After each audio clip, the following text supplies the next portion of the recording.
नमस्कार। आज हम सब मिलकर देख रहे हैं डीजे एम्पलीफायर कनेक्शन और सेटअप गाइड से निकली कुछ खास बातें। कोशिश ये है कि समझें कि आखिर ये डीजे एम्पलीफायर करता क्या है ना?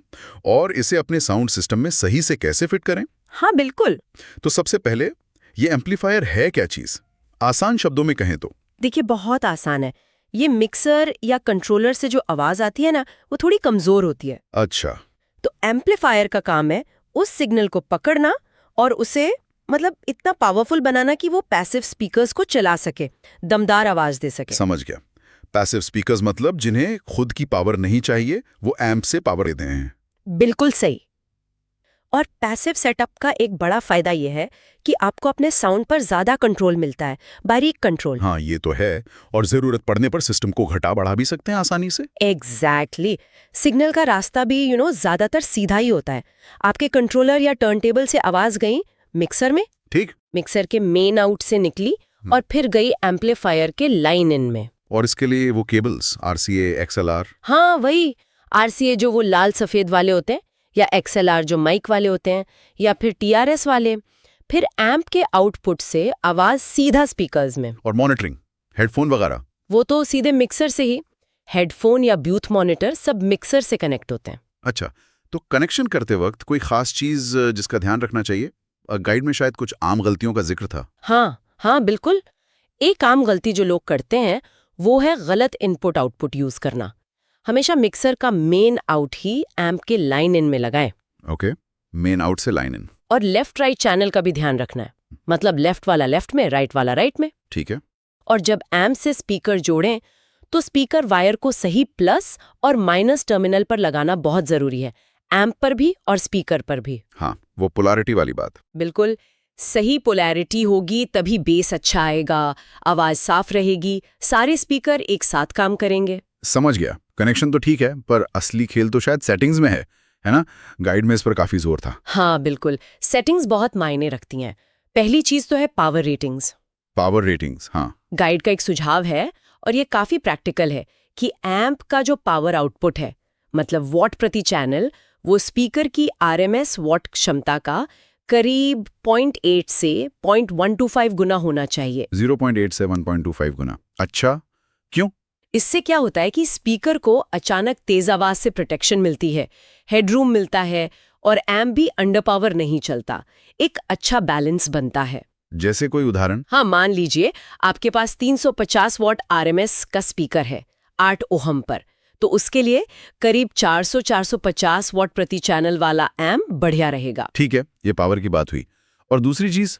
दूसरी चीज है इम्पीडेंस, ओहम, जिसे ओमेगा लिखते हैं। ज्यादातर एम्प्स 4 से 8 ओहम के स्पीकर्स के साथ सेफ रहते हैं। कोशिश ये करनी है कि टोटल इम्पीडेंस बहुत कम ना हो जाए, जैसे 2 ओम से नीचे बिल्कुल नहीं। वरना क्या होगा? एम्प ज्यादा गर्म हो सकता है या बंद भी हो सकता है। गाइड में किस्सा भी था ऐसा, पार्टी के बीच में एम्प बंद। अरे बाप रे! तो इम्पीडेंस मैचिंग जरूरी है। बहुत जरूरी। और तीसरी बात है स्टीरियो बनाम ब्रिज मोड।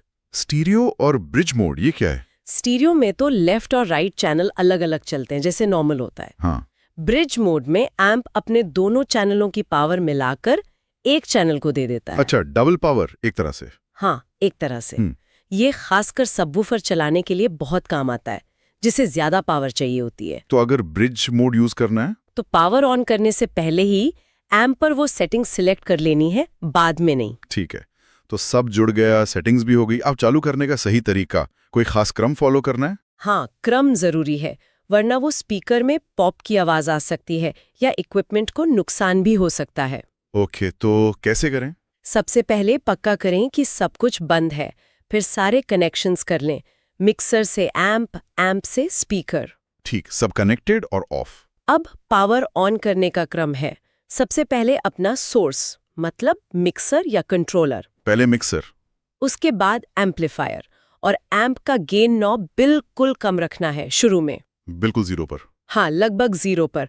फिर धीरे धीरे कोई गाना चलाकर गेन तब तक बढ़ाएं जब तक साफ अच्छी आवाज ना आने लगे और एम्प पर क्लिपिंग लाइट ना जले, वो लाल बत्ती। ठीक है, मतलब आवाज साफ हो पर क्लिप ना करे। बिल्कुल। और अगर कुछ गड़बड़ हो जाए, मान लीजिए आवाज ही ना आए या खरखराहट हो? ऐसा हो सकता है। अगर आवाज नहीं आ रही तो सबसे पहले केबल चेक करें, ढीले तो नहीं है, सही जैक में लगे हैं। फिर देखें कि एम्प और मिक्सर ऑन है या नहीं, गेन लेवल चेक करें, कहीं बिल्कुल बंद तो नहीं। और अगर आवाज फट रही हो, डिस्टॉर्शन, तो सीधा मतलब है कि सिग्नल ज्यादा जा रहा है।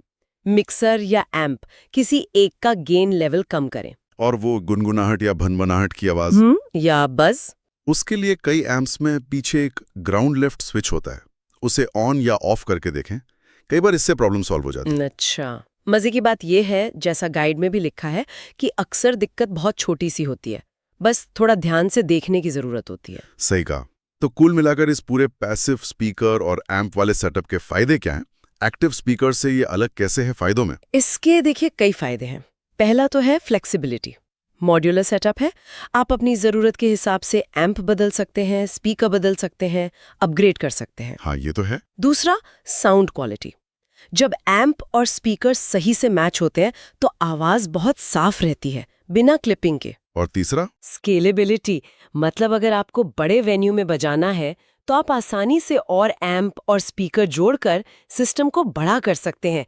एक्टिव में थोड़ा मुश्किल हो सकता है। तो एक तरह से ये डीजे को अपने साउंड पर ज्यादा बारीकी से कंट्रोल देता है। बिल्कुल, पूरा कंट्रोल। तो इस गाइड से जो हमने समझा उसकी मुख्य बातें यही हैं कि भाई कनेक्शन सही होने चाहिए, हाँ बिल्कुल, पावर और इम्पीडेंस जैसी सेटिंग्स का ध्यान रखना है, हाँ। और पावर ऑन ऑफ का सही क्रम फॉलो करना है। एग्जैक्टली, ये छोटी छोटी बातें ही बड़ा फर्क लाती हैं। मतलब साफ है, थोड़ी सी जानकारी और ध्यान रखकर कोई भी अपने डीजे सेटअप से शानदार परफॉर्मेंस निकाल सकता है। सही बात। और एक दिलचस्प सवाल जो ये गाइड सोचने पर मजबूर करता है वो ये है कि ठीक है, तकनीकी बातें, वॉट्स और ओम्स, ये सब तो जरूरी हैं, हाँ, लेकिन अलग-अलग ब्रांड और मॉडल के एम्प और स्पीकर को जब असल में मिलाया जाता है तो वो आवाज की क्वालिटी और उसके एहसास, उसके फील को कैसे बदलते हैं?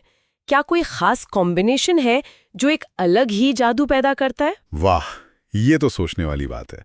मतलब सिर्फ नंबर्स नहीं, बल्कि उनका कॉम्बिनेशन कैसा साउंड करता है। हाँ, इस पर और खोजबीन की जा सकती है। ये एक अलग ही दुनिया है। बिल्कुल सही कहा। इसी दिलचस्प विचार के साथ आज की ये चर्चा यहीं खत्म करते हैं।